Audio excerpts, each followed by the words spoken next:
ദാ ഈ കാണുന്ന കണിക്കുന്നമരമുണ്ടല്ലോ, ഇത് നമ്മളെ വീടിൻ്റെ തൊട്ടടുത്ത വീട്ടിലാണേ.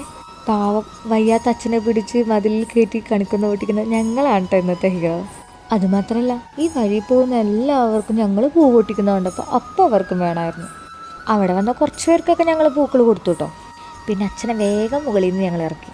ആവശ്യക്കാർ വേണമെങ്കിൽ കയറി പൊട്ടിക്കട്ടെ. പിന്നെ ഞാൻ കണി വയ്ക്കാനുള്ള ഫ്രൂട്ട്സൊക്കെ പോയി മേടിച്ചിട്ടുണ്ടായിരുന്നു. ഞാൻ ഒറ്റയ്ക്കാണ് കണി വയ്ക്കുന്നത്. ഹസ്ബൻഡിനൊന്നും പറഞ്ഞിട്ട് എന്ത് കാര്യം? ആളവിടെ ഫോണും കുത്തിപ്പിടിച്ച് അവിടെ ഇരിക്കും. ഒന്ന് ഹെൽപ്പ് ചെയ്യാൻ പോലും വരില്ല. ദേ ഈ കാണുന്ന വിഷുക്കണിയൊക്കെ ഞാൻ ഒറ്റയ്ക്ക് സെറ്റ് ചെയ്തതാണേ. വിഷുക്കണിയൊക്കെ ഞാൻ സെറ്റ് ചെയ്യും, പക്ഷേ ഈ 3 മണിക്ക് വിളക്ക് വയ്ക്കാൻ ആരെണിക്കും? അത് ഞാൻ എൻ്റെ ഭർത്താവായ സനുവിനെ ഏൽപ്പിച്ചിട്ടോ. കറക്റ്റ് 3:15 പുള്ളിക്കാരൻ എണീറ്റ് വിളക്കൊക്കെ വെച്ചിട്ടുണ്ടായിരുന്നു. പിന്നെ എന്നെയും കുട്ടീനെയും അമ്മേനെയൊക്കെ വിളിച്ച് ആൾ കണി കാണിച്ചു. എനിക്ക് വെളുപ്പിന് വിഷുക്കൈനീട്ടം കിട്ടി. ഇതാണ് ഞങ്ങളുടെ വിഷുക്കണി. എങ്ങനെയുണ്ട്, കൊള്ളാമോ? അപ്പം ഇന്നത്രേ ഉള്ളൂ. ബായ്.